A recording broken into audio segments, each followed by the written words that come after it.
Nusa dan teman-teman, perkenalkan nama saya Milda Tagashan, absen 28. Saya Tiara Subrian, absen 27. Saya Marta Stefania Jujurmata Nadia, absen 26. Hari ini kami sedang melakukan percobaan Untuk menentukan rumus kimia garam hidrat isopat. Gimana emang caranya? Simak videonya. Tunggu dulu, tujuannya dulu. Tujuan dari percobaan ini adalah untuk menentukan jumlah molekul air yang kita umpamakan sebagai X dalam rumus senyawa hidrat CuSO4 XH2O dengan cara memanaskan garam hingga air kristalnya menguap. Oke, lanjut. Alat yang kami gunakan adalah timbangan analitik, cawan porselen, kawat kasah, kaki 3, pembakar spiritus, dan penjepit. Bahan yang kami gunakan adalah 5 gram CuSO4 XH2O.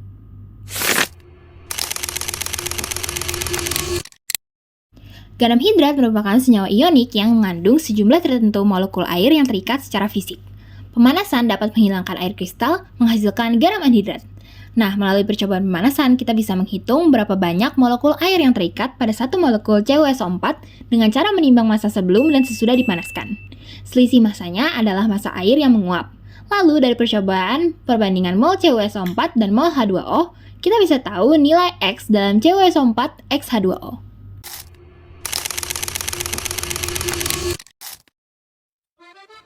Pertama, siapkan alat dan bahan yang diperlukan. Timbang 5 gram garam CuSO4 XH2O ke dalam cawan porselen. Panaskan cawan secara perlahan menggunakan pembakar spiritus. Setelah tidak ada lagi uap air keluar dan warna berubah dari biru ke putih keabuan, angkat cawan dan biarkan dingin. Timbang kembali sisa zat padat yang merupakan CuSO4 anhidrat. Catat massa sisa padatan. Hitung jumlah molekul air berdasarkan perubahan massa.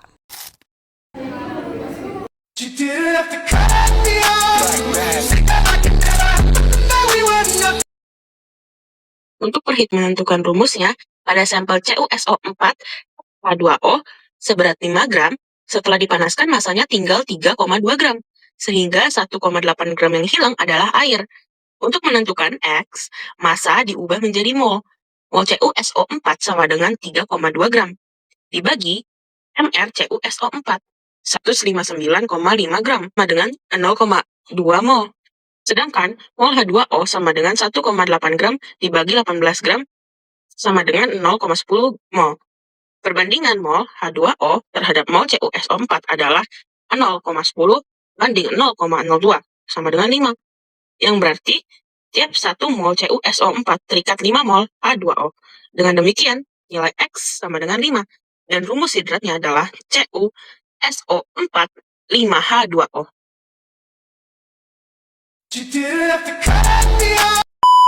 Jadi dapat disimpulkan bahwa CuSO4 merupakan garam hidrat yang mengandung air. Pemanasan menyebabkan air tersebut menguap sehingga terjadi perubahan warna dan penurunan massa. Dari percobaan ini, saya belajar bahwa zat yang tampaknya sederhana seperti garam hidrat sebenarnya memiliki struktur yang kompleks, di mana melalui proses pemanasan air dilepas dan dapat diamati secara langsung. Nah, proses penimbangan massa sebelum dan sesudah proses pemanasan mengajarkan saya mengenai ketelitian dalam praktikum kimia. Hal ini juga melatih kecermatan dan kesabaran saya dalam melaksanakan praktikum. Selain itu, percobaan ini juga mengajarkan bahwa teori kimia itu benar-benar dapat dibuktikan melalui praktikum dan bukan hanya rumus di atas kertas, tapi merupakan fenomena nyata yang dapat diamati. Secara pribadi, saya menyadari bahwa ilmu kimia mengajarkan cara berpikir kritis dan logis karena setiap data yang diperoleh harus dianalisis dan dipahami penyebabnya. Dalam kerja kelompok ini, saya bertugas sebagai voice over dan dalam praktikum saya bertugas untuk mengaduk cawan porselen dan menimbang garam.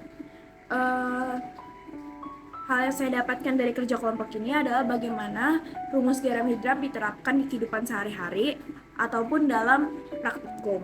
Lalu, hal tidak terduga yang terjadi selama saya bekerja kelompok adalah saat harus mengambil garam dan garamnya tidak bisa kadang susah untuk sesuai dengan graman yang harusnya 5 gram, tapi waktu itu kayak sampai 5,7 gram, jadi harus dikurangin sedikit demi sedikit.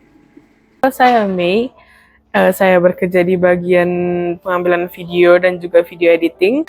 Selama percobaan ini, aku mengalami langsung bagaimana memanaskan garam hidrat sampai berubah warna dan masanya berkurang. Dari situ, ternyata menentukan rumus kimia garam hidrat kulprisulfat melalui pemanasan memang bisa dihitung jumlahnya melalui data praktikum.